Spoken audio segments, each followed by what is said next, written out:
Roma Wines present Suspense.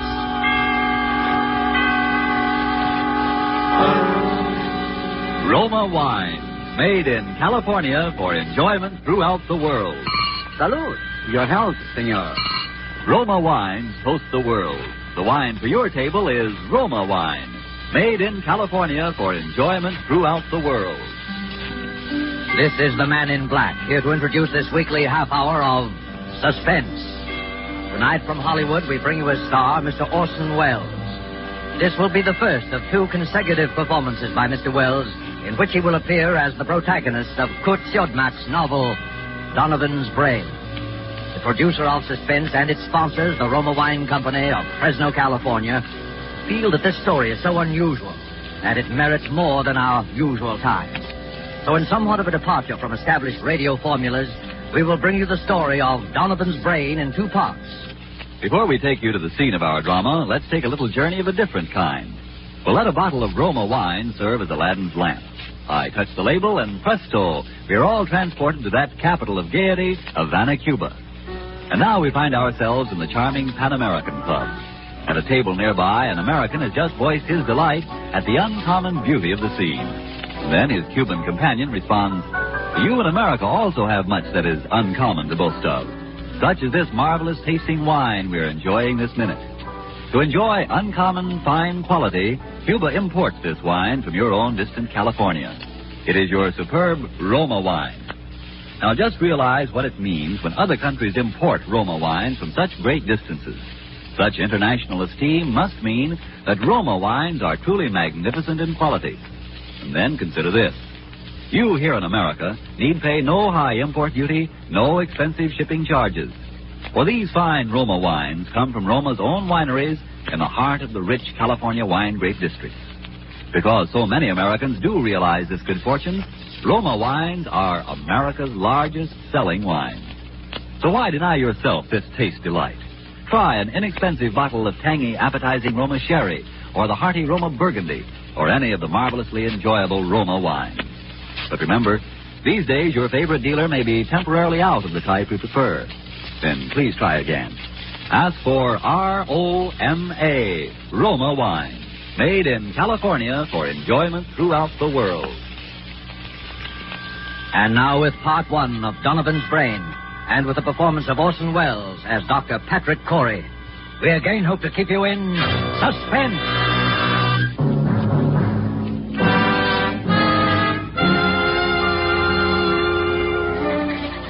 As I sit now outside my laboratory door writing under the heading Experiment 87, this final entry in my casebook, I know that these are the last words I shall ever write upon this earth. I neither ask nor expect forgiveness now or hereafter. But for those who seek some explanation, I refer them simply to this casebook. Let them read it carefully from its first entry on that ill-starred day of July the 13th.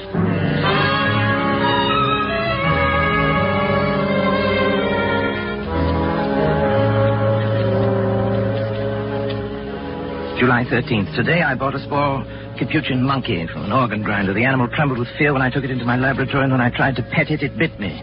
I had to make it trust me completely. Fear causes an excess secretion of adrenaline, resulting in an abnormal condition of the bloodstream, which would throw off my observations. So I fed it, and finally the creature voluntarily crept up into my arms, uttering little whimpers of contempt. When it laid its head against my shoulder, I stabbed it with a surgical lancet. It died instantly.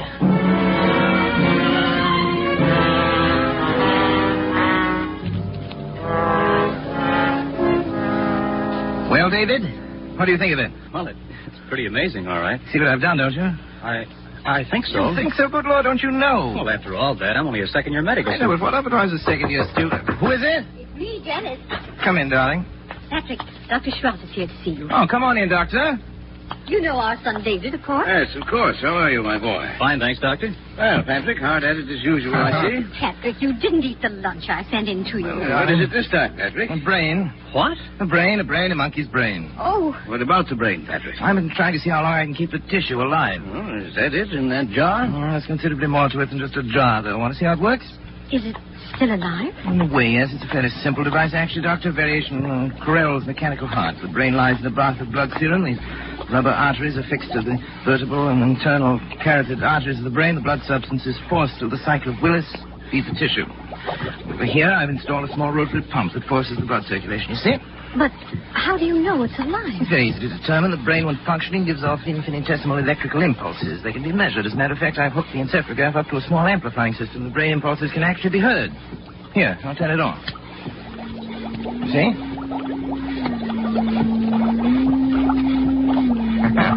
Quite effective, isn't it? Yes, it's effective. And it's wrong, Patrick. Terribly wrong. I tried to tell him, Dr. Schwartz. In heaven's name, what's wrong with it? Oh, Patrick, you and your mechanistic philosophy, trying to reduce life to a mere matter of chemicals and test tubes. The origin of life is from a higher domain than that, Patrick. And you're profaning. Nonsense. You can't stop the progress of science. Every discovery of whatever kind is a step forward. If I can prove that the brain can perform certain functions outside the body, who knows where we may be able to go from there? Oh, Patrick, how do you know that thing in there doesn't feel pain? How do you know it isn't writhing in agony? Brain tissue itself is insensitive, you know that. That's a feeling look. I'll switch on the encephalograph. See? There. Notice the faintness of the amplified alpha rays. Notice the comparatively slow rate of pulsation now. Notice what happens when I tap on the glass jar. See?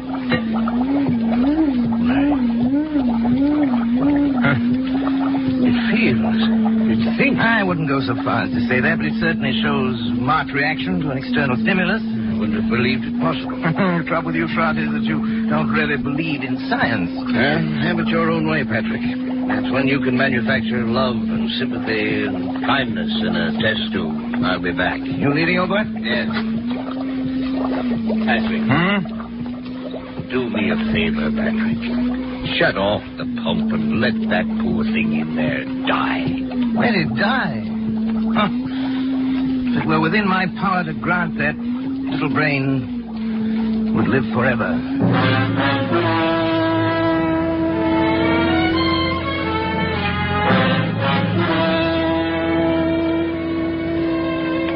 July 18th. I'm utterly exhausted from lack of sleep. The events of the past 5 days have been of such tremendous importance that I must set them down while every last detail is still fresh in my mind. I've had no time to make an entry in this record since that day last week. It seems a month ago now when I had my first partial success with the brain of the Capuchin monkey. At that time, however, it seemed that I was doomed to disappointment. In spite of all my efforts, the brain of the monkey ceased to live at 12:14 that night. Tired and disheartened, I lay down to sleep on the cot in my laboratory, but at that very moment, fate was contriving an occurrence which now seems destined to have the most profound effect not only upon my own existence, but perhaps upon that of all mankind.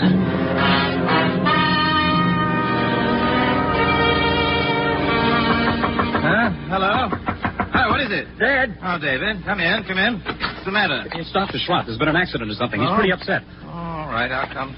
Oh, Patrick, Sean. thank heavens, my boy. What's the matter, boy? There's been a plane crash on the mountain. Only one of them was left alive, and I've brought him this far, but he needs an immediate operation. Charlie, that's your job. You're county physician. Patrick, it's multiple fractures of both legs. The arteries are severed, and the legs will have to be amputated. Huh? You're not in any shape to do the job. Well, Well, that's not my fault. Take him to the Phoenix Hospital. I'm not going to take responsibility. It's too far. We'd never get there in time. Patrick, please, it may mean a man's life, and your job as county physician. No, I'm not thinking of that, but it's an important man. William H. Donovan. The Wall Street Donovan? Yes. You've got to help me, Patrick. Donovan. What are his chances? About even, if we hurry. Well, bring him in. Oh, thank you, Patrick. Thank you. You better get some things on, David. You may have to help. Yes, and we use the laboratory table. Before you go, put the instruments to sterilize it. And don't forget the GD saw. Right. Oh, but what? I thought the GD saw was only used for brain surgery. Not always. Hurry. They'll bring him in out in the car. Okay, Dad. In here. That's right. Easy, does. Around the table, please. Yes, Doctor. Easy. You better get yourself a gown and gloves, Doctor, right over there. You won't have time to scrub. Yes, thanks, Doctor. Bad, isn't it? Pulse rapid. Heart very faint. I wasn't sure. David, yes, half Dad? cc of adrenaline, David, 1 to 1,000 intravenous. Right. You men can go now. Is there anything else we No, can do? thank you. Patrick, don't you I'd think... rather we were alone if you don't mind, gentlemen. Yes. Good night, then, Dr. Schratt. Good night. Now, David, David, if you remove the blanket from his legs, that's... Yep. All right. You see? Fortunately, a forest ranger got to him right after the crash. Had sense enough to put a tourniquet on each leg. Even so, yeah.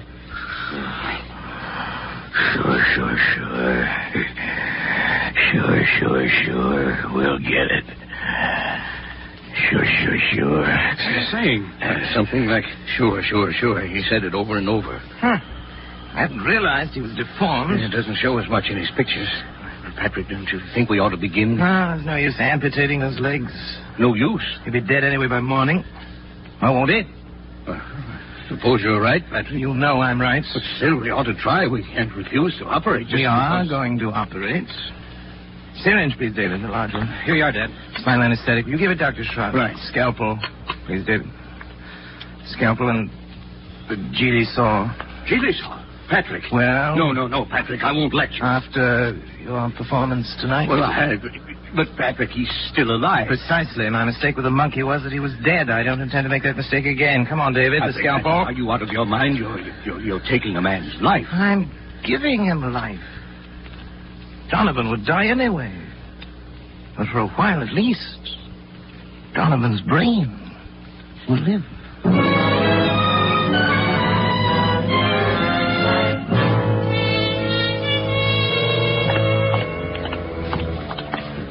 We'd better hurry. They'll be coming for the body pretty soon. You can go now, David. I think I will, then. You understand, of course? Yes, I understand. Not a word to your mother or to anyone. I understand. Did you put something in the skull cavity so the eyes won't fall? I filled it with cotton, bandaged the whole cranium. It looked like any head injury. I hope nobody gets any ideas about an autopsy. You're the coroner. You can stop there. Look, Schwartz. This is a chance that comes once in a lifetime. William Donovan had one of the greatest minds, has one of the greatest brains in the world today. And now you have it. It's Turn on the encephalograph.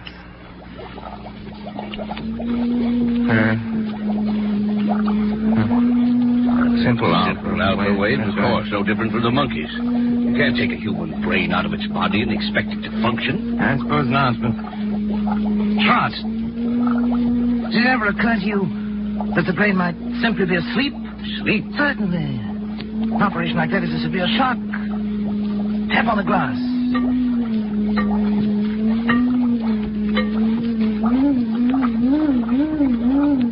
Good Lord, Patrick. Delta waves. It was asleep. You woke it up. It's actually conscious. You see, there's three of us. Three of us conducting this experiment now. You, and me, and William Horace Donovan.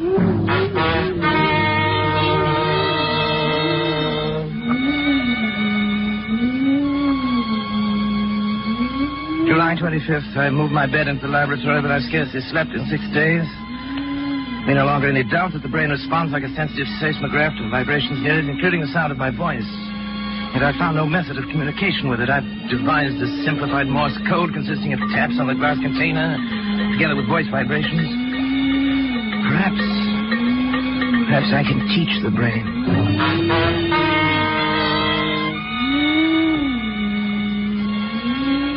July 30th, Schwartz has come to stay with me, half out of a feeling that he shares with me a common guilt, half out of scientific curiosity. I've scarcely seen him, and both David and Janice have been avoiding me, not that I really care.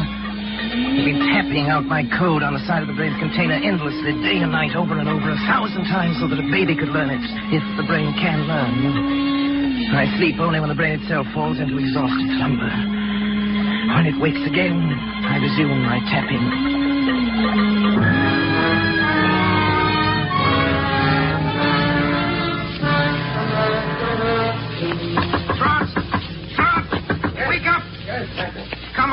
Get up, hurry! Come on, I want to show you Something the matter? Yes, old boy, I want to show you something. Patrick, you look like a ghost. Where are we going? Back to the laboratory. I can't believe it myself. I may be dreaming delirium. What's happening? Come on. You hear that? Delta wave. seem disturbed. You've got to check my observations for me. If my reasoning is wrong, tell me. I can't be sure of anything anymore. Yes. Now listen carefully. You know that I've been trying to communicate with the brain in code. Now, if I were able to cause a distinctive pattern of the brain's delta waves by a specific command in code, if the brain responded with the same pattern of sound each time I issued the command, it would prove that I succeeded in communicating with the brain, wouldn't it? Yes, Frederick, I think it would. Now, listen.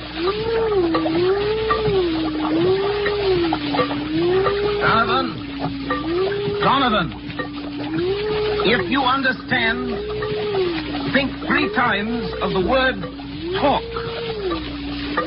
3 times. Talk. Talk. Talk.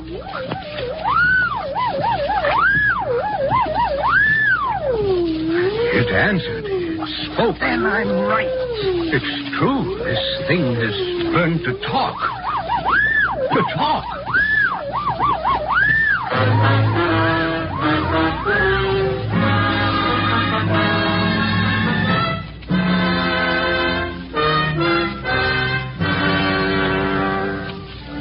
July 31st. Charlotte's romanticizing, of course. The delta pattern is so infinitely complex that it would be utterly impossible ever to break it down into specific words, yet that it understands me, that it's trying to communicate with me, is certain. Schrott suggests mental telepathy, that I try to make my mind a blank, as the mediums call it, while at the same time increasing the energy content of the plasma that feeds the brain in the hope of stepping up the brain's electrical potential as one would step up the power of a radio station. Naturally, telepathy is nonsense, but the feeding theory intrigues me. I shall try it.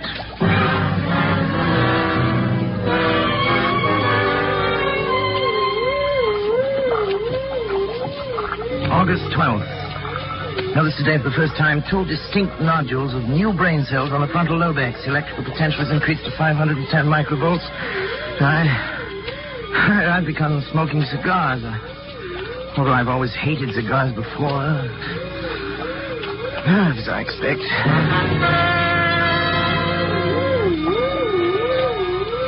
August 22nd, nodules still growing. Electrical potential 1450. There's no observable results. Late, they felt a compelling urge to know more of Donovan's life and have collected every available scrap of information about him. A strange man he was. Strange, ruthless, actually evil in many ways, but nonetheless an extraordinarily brilliant mind.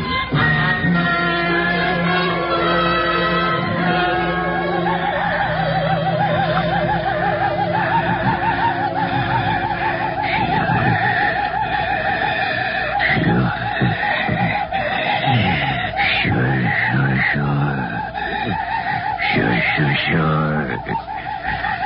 It will be the test. You agree? Of course. Sure. Patrick, wake up! Patrick! What is it? What happened here? I thought I had to wake you up, Patrick. You were moaning in your sleep, talking. Talking? What did I say? I'm not sure, but your voice was so strange that... Janice, what's the matter? Nothing. I was dreaming, that's all. Janice woke me up. Patrick, let me see your hand. No, the other one. Well, what about it? You're not left-handed, are you? No. Then why have you got ink on the fingers of your left hand? What? I don't know. Were you writing anything tonight? No. You must have been, Patrick. Here it is, right here on your desk. Nonsense. Wait, let me see it. Oh, you've been writing his name. William H. Donovan. Donovan Schrott. That's not my handwriting. It's... What? Don't you see what it means? The brain has communicated with me.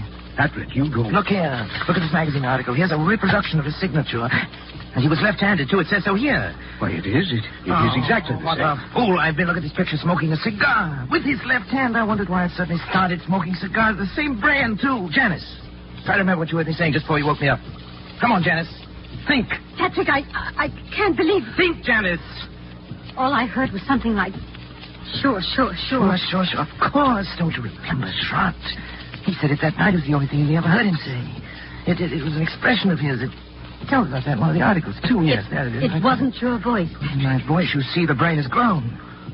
And it's strong enough to influence not only the higher functions of the frontal lobe, but the speech centers, the motor centers of another brain. Patrick, if this is true, then your experiment has been successful. It's ended. Ended? Oh, it's only begun. Patrick. Don't you see what this means? Patrick, listen to me. Oh, what, Janice? What? You've got to stop. Stop. I can't stand it any longer. Can't you see where it's led you? When you cut yourself off from your family, when you neglected your health, began having fits of temper, and were like someone I hardly recognize as the man I married. All that I tried to understand. But don't you see what you've done? You are a murderer, Patrick, a murderer. Janice, David darling. told me the whole thing. That poor boy's half insane himself from worry. Say, what do you mean by that? What I say. You killed Donovan. Maybe he wouldn't have lived anyway. But you killed him. And now this thing has gained such power over your mind that it can make you do things you don't even know about. For all you know, it could make you do anything. Anything. You've got to choose, Patrick. Oh, Janice, please. I suppose you're right, but I'm utterly exhausted. I can't even think anymore. You've got to think. Give me until tomorrow. Let me sleep, and then tomorrow I'll do something. I promise you. All right, Patrick. Tomorrow. But if you don't do something, if you don't destroy that thing, I will. The brain. It's almost as though it heard you and were raging at you.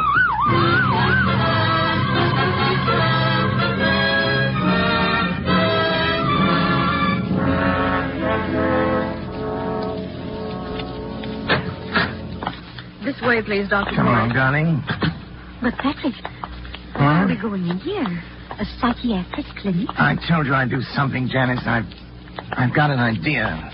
You mean you're having yourself psychoanalyzed? Well, Something like that? something like that. I'll tell you about it later. First, I want you to talk to this man alone. Dr. Zanger, this is Dr. Corey. Oh, how do you do, Dr. Corey? How do you I've heard do, something Dr. of Zanger? your work. Oh, yes. And this is Mrs. Corey. Of course, excuse me. I'm happy to meet you, Mrs. Corey. Thank you, Doctor. Won't you come into my office? I will certainly. Janice, would you mind waiting in the reception room? I'll be out in just a moment. Thank you. Why, certainly, dear. In here, please, Doctor. Very well. Well, Doctor, she seems quite normal. I'd expected from what you told me on the telephone. That... I know. I can assure you, I hate to tell you this, but, Doctor, she's quite insane. I see. Yes, paranoia. She's always been, jealous of my work. And, well, last little while she's got a delusion that she thinks I've made some kind of a monster up in my laboratory that controls my mind and then controls my actions. So I'm putting her completely in your hands. Oh. Well, it's of course a little unusual, but since you are yourself a medical man... That's right. You definitely wish to commit her, then, huh? Yes. Yes. You have the papers. Oh, yeah. Here you are. Just your signature will be enough, though. There you are. You let me know about everything, won't you? Oh, naturally, Doctor. We keep you informed. Thank you. Well, goodbye then, Dr. Corey. We'll do what we can. Oh, right. Patrick? Mrs. Corey is staying with us, Miss Wilcox. Yes, Dr. Zanger. Patrick? Come back! Patrick! Oh, it's all right, Mrs. Corey. Just come with me, please. Patrick! No. Where are you going? Let me go! Let me go! Well, Dr. Corey? Yes? Oh, about the bill, how do you wish it to be handled? The bill? The bill? Sure. I'll take care of it by the week. The checks will be signed William H. Donovan. Sure.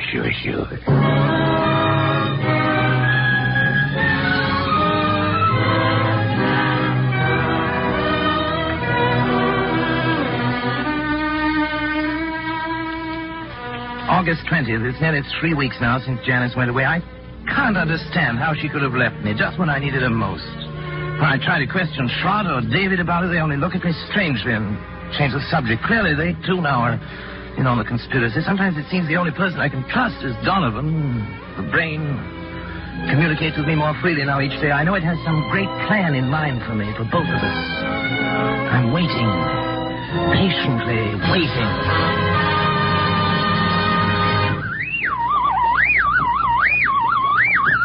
Donovan? Donovan, I'm listening, Donovan. Don't be angry, Donovan. I'm trying to understand. I'm listening, Donovan. I'm listening. I'm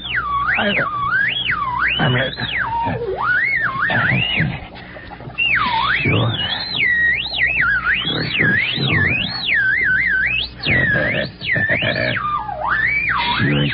Sure.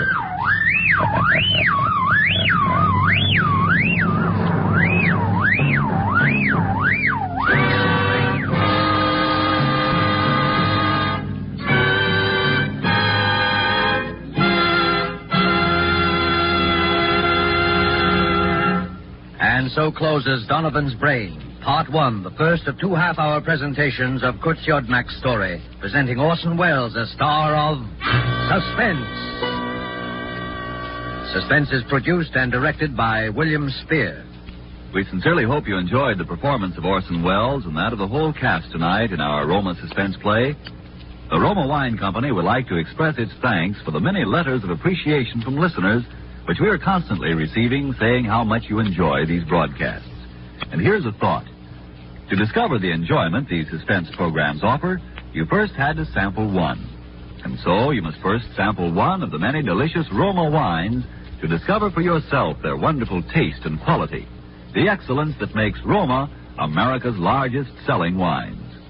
You'll discover, as have other millions before you, that Roma wines are super quality, are super tasting, and are super easy on your pocketbook, too, costing only pennies a glass.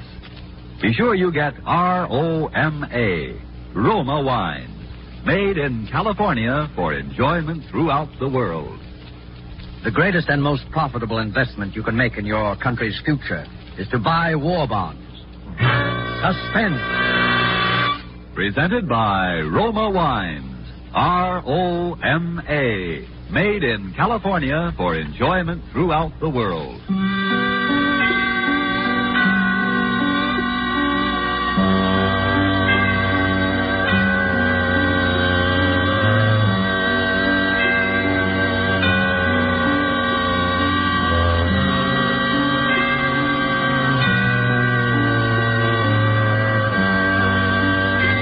This is CBS, the Columbia Broadcasting System.